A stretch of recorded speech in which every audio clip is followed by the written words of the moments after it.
Bismillahirrahmanirrahim. Assalamualaikum warahmatullahi wabarakatuh.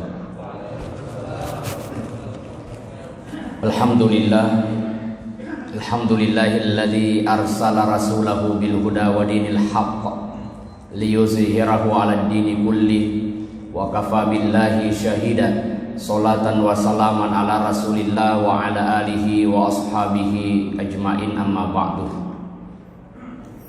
Hadirin hadirat yang dimuliakan oleh Allah Subhanahu wa taala. Rasulullah sallallahu alaihi wasallam bersabda, "Man ahabbani kana ma'i fil jannah." Siapa yang mencintaiku maka dia bersamaku di dalam surga. Lalu bagaimana cara kita mencintai Rasulullah sallallahu alaihi wasallam? Karena Rasulullah adalah manusia yang dimuliakan oleh Allah yang Maha Mulia. Maka cara kita mencintai Nabi yang pertama adalah siapa yang mencintai sesuatu maka tentu dia akan banyak menyebutnya. Maka mencintai Rasulullah dengan cara memperbanyak salawat. Allahumma sholli ala Sayyidina Muhammad. Ya, mau pakai Sayyidina silahkan, tidak mau silahkan. Jangan gara-gara itu kita tidak bersalawat. Ya, makanya kita harus memahami perbedaan. Yang mau kunut silahkan, yang tidak mau kunut silahkan. Yang mau ambil 8 rakaat silahkan, yang mau ambil 20 rakaat silahkan. Aja mau panggil uang. Siapa yang ambil 8 neraka. Kata yang 8, siapa yang ambil 20 neraka juga. Kata yang satu, untung saya tidak salat tarawih. Ya, karena yang 8 ranaka, 20 ranaka ya aja tomat tarawih. Jadi jangan memperbesarkan perbedaan, tetapi apa yang menurut di mana kita ikut, maka itulah yang kita lakukan selama ada dasarnya. Jadi pertama kita perbanyak salawat kepada Nabi sallallahu alaihi wasallam.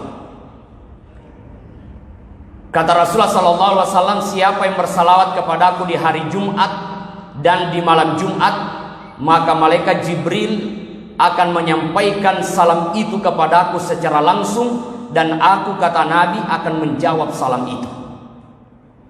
Bahkan Allah sendiri menyampaikan dalam Al-Quran, innallaha wa malaikatahu yusalluna 'alan nabi. Sesungguhnya Allah dan para malaikatnya bersalawat kepada Nabi sallallahu alaihi wasallam. Di hadis yang lain, man shalla alayya wahidatan, siapa yang bersalawat kepadaku 1 kali, sallallahu alaihi asyran, Allah bersalawat kepadanya 10 kali. Wa man shalla alayya asyran, siapa yang bersalawat kepadaku 10 kali, sallallahu alaihi mi'ah, Allah bersalawat kepadanya 100 kali. Wa man shalla alayya mi'ah, siapa yang bersalawat kepadaku 100 kali, kataballahu baina ainaihi, maka ditulislah di antara kedua matanya, bara'atan minan nar, bebas dari api neraka. Wa bara'atan minan nifaq, bebas dari kemunafikan. Waskanahu yaumal qiyamah ma'asy syuhada, dan Allah kumpulkan di akhirat bersama dengan orang-orang yang mati syahid. Maka biasakan Allahumma sholli ala Sayyidina Muhammad, Allahumma sholli ala Sayyidina Muhammad, Allahumma sholli ala Sayyidina Muhammad. Itu cara yang pertama, perbanyak salawat. Makanya kalau orang baca Barasanji, ya, sejarah Nabi dibaca Barasanji, kita yang hadir mendengar walau tidak paham mungkin arti dari Barasanji itu kisah Rasulullah, maka ketika ada nama Rasulullah disebut, bersalawatlah. Itulah pahala yang kita dapatkan. Yang kedua, cara mencintai Nabi dengan menjaga warisannya. Apa warisan Nabi? Warisan Nabi itu yang pertama Al-Quran. Nabi tidak mewariskan pangkat, jabatan dan harta, tetapi Nabi mewariskan Al-Quran. Ketika usia Rasulullah 40 tahun, beliau kemudian diangkat menjadi Nabi dan Rasul. Nabi menerima wahyu. Surah yang pertama adalah Iqra, Al-Alaq. Di Gua Hira, Nabi SAW menerima ayat itu. Datang malaikat Jibril, Iqra ya Muhammad. Nabi menjawab, ma'ana biqari. Iqra, bacalah, ma'ana biqari. 3 kali diulang sampai dirangkul keras. Lalu dibacalah Iqra bismi rabbikal ladzi khalaq, ayat 1 sampai 5. Dalam seorang ulama tafsir mengatakan, kenapa 3 kali Iqra, Iqra, Iqra? Salah satu maknanya bahwa untuk memahami Al-Quran itu mesti 3 langkah. Yang pertama adalah how to read, bagaimana membaca Al-Quran. Karena salah sabut, salah arti. La in syakartum, jika kamu bersyukur, la azidannakum, aku tambah. Itu shin. Tapi kalau dibaca la in sakartum, jika kamu mabuk. Di antara syukur dan mabuk, yang membedakan antara ada titik 3 di atas. Ya, shin dan sin. Ini kodenya gesita, mas tahu nih. Ya, itu perbaiki. Yang kedua adalah how to learn, bagaimana mempelajari Al-Quran. Jadi Al-Quran ini mesti dipelajari bagi kita. Yang ketiga adalah how to understand, bagaimana memahami Al-Quran sekaligus kemudian mengamalkan Al-Quran itu. Nah, ada contoh seperti ini. Seorang anak-anak kecil yang lagi lari, tiba-tiba tidak sengaja dia injak Al-Quran. Marah neneknya. Kenapa kau injak Al-Quran? Tidak sengaja nenek. Begitu marah nenek, dia jewerlah telinga cucuna, balam petoni kanukuna. Menangislah cucunya ini karena dicubit sama neneknya. Iya nenek, saya tidak akan ulangi lagi, saya tidak sengaja. Marah Allah kalau kau injak Al-Quran. Begitukah kata neneknya. Selesai memarahi cucunya, dia keluar rumahnya tanpa menutup aurat, pergi ke rumah tetangganya, kemudian menceritakan aib orang lain. Pertanyaannya, siapa yang sesungguhnya menginjak Al-Quran? Cucunya atau neneknya? Siapa yang menginjak Al-Quran? Cucunya atau neneknya? Hah? Neneknya? Dunia ciri kuning neneknya. Ya. Yang menginjak secara lahiriah walau tanpa sengaja adalah cucunya, tetapi secara hakikat neneknya karena tidak mengamalkan nilai-nilai di dalam Al-Quran itu. Itulah warisan Nabi pertama. Warisan yang kedua adalah ulama. Maka Bapak Ibu sering-seringlah datang ke rumah ulama, mintalah kepadanya, didoakanlah kita. Kenapa? Innal ulama warasatul anbiya. Sesungguhnya ulama itu, innamal ulama warasatul anbiya, itu adalah pewaris Nabi. Ya. Walau saat ini ya kita jarang datang ke ulama, lebih banyak yang datang ke dukun. Suami hilang datang ke dukun. Ya. Emas hilang datang ke dukun. Apa-apa yang hilang datang ke dukun. Padahal datanglah ke ulama. Ulama itu adalah pewaris Nabi. Yang ketiga, warisan Nabi itu adalah sunnah. Mulailah dari sunnah-sunnah yang kecil, makan dengan tangan kanan, minum dengan tangan kanan, keluar rumah dengan kaki kanan atau kiri? Kanan kiri. Lupa tuh. Ya. Keluar rumah dengan kaki kiri. Masuk di masjid dengan kaki. Keluar masjid dengan kaki. Itu sesuatu yang kecil diperhatikan. Sampai ada 7 sunnah yang dilakukan oleh Nabi tiap harinya. Pertama, sholat tahajud. Yang kedua, baca Al-Quran.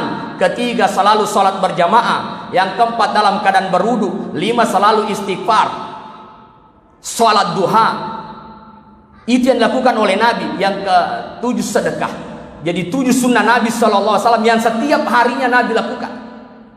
Mulai dari sholat tahajudnya, Nabi tidak alfa sholat berjamaah. Maka kalau bapak ibu, terutama kita yang laki-laki, cinta kepada Nabi, ya sholat wajibnya itu di masjid. Karena Nabi selalu sholat berjamaah. Kalau ada hadis perbanyaklah sholatmu di rumah, maka sholat yang dimaksudkan oleh Nabi SAW itu adalah sholat sunnah, bukan sholat wajib. Ya, maka ibu-ibu kalau ada suaminya selalu sholat di rumah, belikan mukena. Ya, wahai suamiku, ini mukena kau pakai. Kenapa kau belikan saya mukena? Ya, wanita lah yang sholat di rumah, suami pada di masjid. Ya, ada keberkahan. Selanjutnya, bagaimana cara mencintai Nabi? Mencontoh akhlaknya. Innama bu'istu liutammima makarimal akhlak. Saya diutus menyempurnakan akhlak. Bagaimana pada masa jahiliyah, minuman keras merajalela, perzinahan merajalela, menyembah berhala, perjudian di mana-mana. Maka tampil Rasulullah, kemudian menghancurkan berhala, mendakwahkan agama Allah, mengharamkan yang diharamkan oleh Allah Subhanahu wa taala dengan akhlak yang baik. Contoh, suatu ketika Nabi berjalan, tiba-tiba dia melewati seorang kakek yang sudah sangat tua. Lalu Nabi menawarkan bantuan, wahai si kakek, bagaimana kalau aku gendong kamu? Woi, nala decena. Berapa banyaknya pemuda di sini yang lewat, tidak ada yang menawarkan bantuan, hanya kamu wahai anak muda. Akhirnya Nabi kemudian menaikkan dari belakang, narengi, digendonglah dia berjalan menuju rumahnya. Sambil digendong oleh Rasulullah, apa kata si kakek? Wahai anak muda, bagus sekali akhlakmu karena mau membantu saya. Cuma satu pesan saya, wahai anak muda, jangan pernah kau percaya orang yang bernama Muhammad. Muhammad itu pembohong, Muhammad itu orang gila, Muhammad itu tukang sihir. Padahal siapa yang menggendongnya? Rasulullah. Kira-kira kita, Pak, tidak usahlah digendong, dibonceng motor lah. Sambil dibonceng yang diceritakan itu adalah kejelekan kita. Kira-kira diapakan orang ini? Angkan kemana Ricky Valesoi? Kalau kita rem mati, terlempar dia. Ya. Tapi Nabi ketika mendengar bahwa Muhammad pembohong, Muhammad orang gila, semakin memperbaiki cara gendongannya. Bahkan sudah bisa sampai di rumahnya si kakek, Nabi itu mengajaknya keliling. Agar apa? Agar si kakek merasakan kehangatan gendongan Rasulullah. Sampailah di rumahnya, didudukkan dengan baik, semoga sehat, panjang umur. Saya permisi, kek. Kata si kakek, wahai anak muda, saya ingin tahu siapa namamu, wahai anak muda. Kata Rasulullah, sayalah Muhammad. Muhammad siapa? Muhammad yang kau katakan pembohong, sayalah orangnya. Andai macam kita, walenu si lebo. Si tongan-tongan ada dendre pulau kan aku tapi taruh masanta. Tapi apa kata Nabi? Sayalah Muhammad. Wahai anak muda, saya mohon maaf. Ternyata Muhammad yang saya katakan gila, jelek akhlaknya, pembohong, ternyata orangnya baik. Saksikan wahai Muhammad, aku masuk ke dalam Islam. Oh, si kakek masuk ke dalam Islam karena akhlaknya Nabi. Keluar sholat subuh Nabi, ada yang menaruh kotoran di depan rumahnya. Nabi injak itu. Nabi bersihkan. Subuh kedua ada lagi, Nabi bersihkan. Subuh ketiga ada lagi, diinjak Rasulullah, dibersihkan. Di subuh keempat Nabi keluar, kok tumben tidak ada. Mana langganan saya ini?